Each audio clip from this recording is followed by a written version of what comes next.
Risk vision CED foundation के मुताबिक पिछले महीने जून 25 तक सिर्फ 5 दिनों में सिर्फ कराची के शहर में 568 डेड बॉडीज वसूल की गई है, जबकि आमतौर पर रोजाना 40 लाशें आती है, जिनमें 13 अफराद वेदर रिलेटेड इश्यूज की वजह से जाबहक हुए हैं। अल अरब न्यूज के मुताबिक पाकिस्तान के इलाके मोनजोदड़ो में टेम्परेचर ने हीट वेव्स के दौरान 9.2 डिग्री सेल्सियस से तजावज कर लिया है, जो कि आमतौर पर सऊदी अरब से भी आगे निकल गया है। डान न्यूज ने रिपोर्ट दी है कि पाकिस्तान में 26 जून से जारी शदीद मानसून बारिशों की वजह से फ्लड डिजास्टर और लैंडस्लाइड से कम 242 अफराद जाबहक हो चुके हैं और 600 से जायद लापता है, जिनके साथ साथ पाकिस्तान के मुख्तलिफ इलाकों में लाइफ स्टॉक और अहम इंफ्रास्ट्रक्चर जैसे कि ब्रिजेस, सड़कें, होटल्स और स्कूल बुरी तरह से मुतासिर हो चुके हैं। वो पाकिस्तान जो बर्फपोश पहाड़ों, बहते दरियाओं, सरसब्ज मैदानों और मेहनत कश लोगों की सरजमीन है, वो मुल्क आज खामोशी से एक खतरनाक क्राइसिस की तरफ बढ़ रही है। मगर कैसे और क्यों? मैं अब्दुल सबूर और आप देख रहे हैं दी अखबार। तो आइए जानते हैं बिना किसी वक्त जाए किए।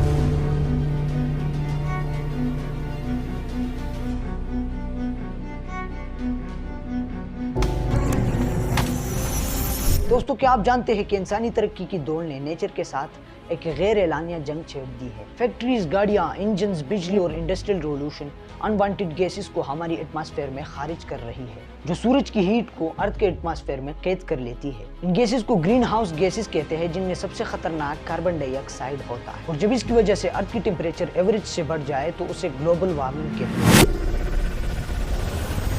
ग्लोबल वार्मिंग का मतलब सिर्फ गर्मी का बढ़ना नहीं, इसका मतलब मौसमों में इम्बैलेंस का पैदा हो जाना। और शायद आपने ये चीज़ नोटिस किया होगा कि पाकिस्तान में विंटर सीजन, जो कि मिड नवंबर से शुरू होता है और फरवरी के आने से पहले टेम्परेचर बढ़ना शुरू करता है, यानी कि पाकिस्तान में विंटर सीजन कम हो चुका है, जबकि गर्मी की शिद्दत और ड्यूरेशन पिछले कई सालों में काफ़ी हद तक बढ़ चुका है। 2022 में मार्च में पाकिस्तान में शदीद गर्मी पड़ी, जो कि गुज़िश्ता 61 सालों में सबसे ज्यादा गर्मी रिकॉर्ड की गई थी। यानी बढ़ती गर्मी की वजह से बारिशें बहुत ज्यादा देर से आती है, जिसकी वजह से बारिशों के आने से पहले फसलें सूख जाती है, जिससे पूरा का पूरा ज़राअत तबाह हो जाती है। सूबा पंजाब की ज़राअत का 70% हिस्सा जनूबी पंजाब पर मुश्तमिल है, लेकिन पानी की किल्लत और बदलते मौसमी हालात ने ज़राई पैदावार को बुरी तरह मुतासिर किया है।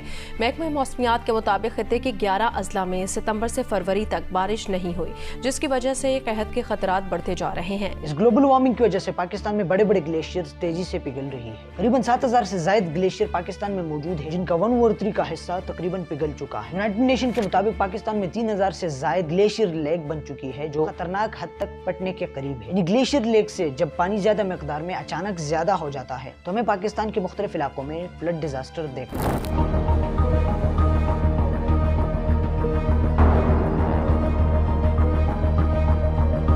एनडीएमए के मुताबिक 24 घंटों के दौरान बारिश और सैलाब से मजीद 8 अफराद जाँ बहक हो गए। पाकिस्तान का तकरीबन 90% एग्रीकल्चर सिस्टम इंडस रिवर पर डिपेंड करता है, जिनका बुनियादी जरिया यही ग्लेशियर्स है। जब ये ग्लेशियर्स तेजी से पिघल जाते हैं तो शुरू में तो पानी ज्यादा आता है, मानी कि सैलाब आते हैं, लेकिन फिर वक्त के साथ ग्लेशियर्स खत्म होने लगते हैं। इसकी वजह से आने वाले वक्त में पाकिस्तान के अंदर पानी की कमी को महसूस किया जाएगा। इन ग्लेशियर्स की मेल्ट होने से न सिर्फ पाकिस्तान में फ्लड और गर्मी ज्यादा बढ़ रही है, बल्कि आने वाले वक्त में लैंडस्लाइडिंग और अर्थक्वेक्स में इजाफा देखने को मिल सकता है। यही नहीं दोस्तों, ग्लोबल वार्मिंग और क्लाइमेट चेंज ने पाकिस्तान पर इतना बुरा असर डाला है कि कभी एक साल में मामूल से कहीं ज्यादा बारिशें हो जाती है, कभी पूरा का पूरा मानसून इंतहाई खुश्क गुजरता है। इन सीजन में इम्बैलेंस आने से न सिर्फ फसलें मुतासिर होती है, बल्कि जमीनी पानी के ज़खायर भी कमजोर हो जाते हैं। 2022 में पाकिस्तान में एवरेज 87% से ज्यादा बारिशें हुई, जिसने मुल्क भर में शदीद फ्लड बर्पा किया। मगर इसके बरअक्स एक साल बाद 2023 में पाकिस्तान के कई इलाकों में खुशकसाली देखी गई, खासतौर पर बलूचिस्तान और सिंध। गैर यकीनी बारिशों से फसलों की प्रोडक्शन बुरी तरह से मुतासिर हो जाती है। बाज़ औक़ात पानी की शार्टेज से गंदम, कपास और चावल की फसलें सूख जाती है, और बाज़ औक़ात अचानक एकदम बारिशों की वजह से यही फसलें बह जाती है।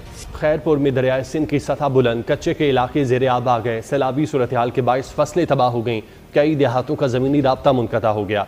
ग्लोबल वार्मिंग की तेजी से पाकिस्तानी सतह समंदर में इजाफे से पाकिस्तान के साउथ वाले इलाके जैसे कि कराची, टट्टा, बदेन और गवादर सी लेवल से या तो बराबर है या फिर उनका कुछ हिस्सा डूब चुका है। यही तक थी कैसे की कहानी। अब आते हैं क्यों पर। IPCC intergovernmental panel on climate change हर 2 से 3 साल बाद एक रिपोर्ट जारी करता है, जो दुनिया की 195+ कंट्रीज के एक्सपर्ट की रिसर्च की बेस पर होता है।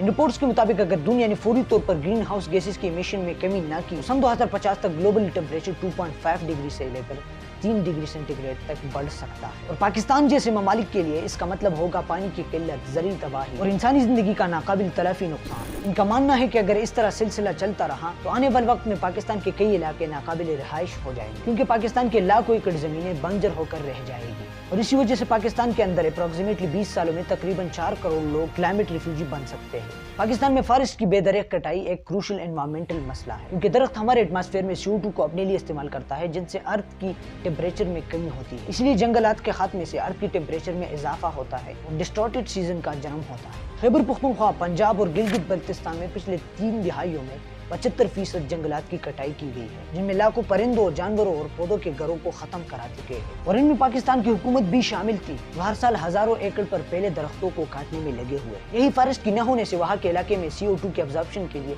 दरख्त नहीं होते, जिनकी वजह से उस इलाके का टेम्परेचर बढ़ जाता है। ग्लोबल वार्मिंग की बढ़ने में पाकिस्तान की सड़कों पर ये पुरानी गाड़ियाँ आपकी नजर में आए होंगी, जो हाई अमाउंट में ये टॉक्सिक पॉल्यूट एमिट करता है, जिनकी वजह से विंटर सीजन में लाहौर, फैसलाबाद और कराची में शदीद स्मोक से वहाँ के कारोबार और शहरियों को सांस लेने में बहुत ज्यादा तकलीफ। पंजाब और खैबर पख्तूनख्वा में जहरीले धुएं के साए, आलूदा फिजा में सांस लेना मुहाल हो चुका। स्मॉग और धुंध से रास्ते गुम, मोटरवे M2 लाहौर से इस्लामाबाद तक बंद कर दी गई है। पाकिस्तान ट्रांसपोर्ट सिस्टम में दूसरी कंट्रीज से बिल्कुल डिफरेंट है, क्योंकि पाकिस्तानी फ्यूल में सल्फर की ज्यादा इस्तेमाल की जाती है। ट्रांसपोर्टेशन के साथ पाकिस्तान में रोजाना हजारों टन का कचरा पैदा होता है, न सिर्फ शहरों को पॉल्यूट कर रहा है बल्कि क्लाइमेट चेंज को भी तेजतर बना रहा है। इनमें plastic waste, organic waste, industrial waste और हॉस्पिटल्स के ये खतरनाक फुजला अक्सर लैंडफिल साइट्स न होने की वजह से ये कचरा गलियों, सड़कों, नदियों, नालों और खुले मैदान में फेंक दिए जाते हैं। कॉमनली देहातों और छोटे शहरों में इन्हीं वेस्ट को आग लगा दी जाती है और साथ ही वहाँ पर सांस लेने की दिक्कत होती है। मगर हमारे सरकार की नाअहली की वजह से सिर्फ 15% कचरा रिसाइकिल किया जाता है, बाकी जाया हो जाता है, जो सबसे ज्यादा ग्रीन हाउस गैसेस को बढ़ाती है। अब इन सारी चीजों पर हम ओवरकम करके किस तरह से क्लियर और क्लीन पाकिस्तान बनाए, मानी कि पाकिस्तान। सबसे पहले तो पाकिस्तान की गवर्नमेंट को चाहिए जंगलात के तहफ्फुज़ के लिए स्ट्रिक्ट पॉलिसी और गैर कानूनी लकड़ी काटने, जंगलात पर कब्जे के खिलाफ जुर्माने और सजाएं लाजमी बनाए। खुसूसन पंजाब फॉरेस्ट एक्ट और Khyber Pakhtunkhwa forest ordinance strongly impose कर दे, क्योंकि इन्हीं दोनों सूबों में अनकंट्रोल्ड डिफॉरेस्टेशन पिछले 20 सालों से शुरू है। पाकिस्तान की गवर्नेंस हो या फिर आम आदमी को 10 बिलियन ट्री सुनामी जैसे मंसूबों में अपना रोल दिखाना चाहिए और जितना हो सके बगैर किसी जरूरत के किसी भी जगह पर कोई भी दरख्त न काटे। दूसरा, पाकिस्तान हर शहर और हर गांव में एडवांस वेस्ट कलेक्टर को इंस्टॉल करा और काम में आने वाली चीजों को अलग करने वाली मशीनों को फराहम करा। रिसाइकलिंग में ऑर्गेनिक टॉक्सिक प्लास्टिक्स को अलग कर इनको टैक्स में रियायत दे और इसके साथ साथ उन धुआं छोड़ने वाली गाड़ियों को कम्प्लीटली बैन करा, मानी कि पाकिस्तानी शहरी एफॉरेस्टेशन को प्रमोट कराए। एनर्जी प्रोडक्शन में वाइंड, सोलर और हाइड्रो पावर प्लांट्स पर अपनी जिंदगी को अमल में लाए। वेस्ट को मुनासिब तरीके से टिकाने लगाया जाए और ट्रांसपोर्ट में जितना भी हो सके इलेक्ट्रिक गाड़ियों पर तरजीह दे। क्लाइमेट चेंज पॉलिसी नाफिज करने के साथ साथ उस पर पूरी तरह अमल दरमद भी की जाए। पानी को कम से कम इस्तेमाल करे और अपने आप को लैंडस्लाइड जैसी खतरनाक साइट से महफूज रखे। वैसे दोस्तों, आपको जानने में ये हैरानी होगी कि Pakistan globally green house gases emission में सिर्फ 1% रोल डालता है, जबकि अमेरिका और चीन globally green house gas emission में 50% रोल अदा करता है। मगर हमें ये काम एज अ पाकिस्तानी नहीं करना चाहिए, बल्कि इसे एज अ ह्यूमन करना चाहिए, ताकि हम दुनिया को बचाएं।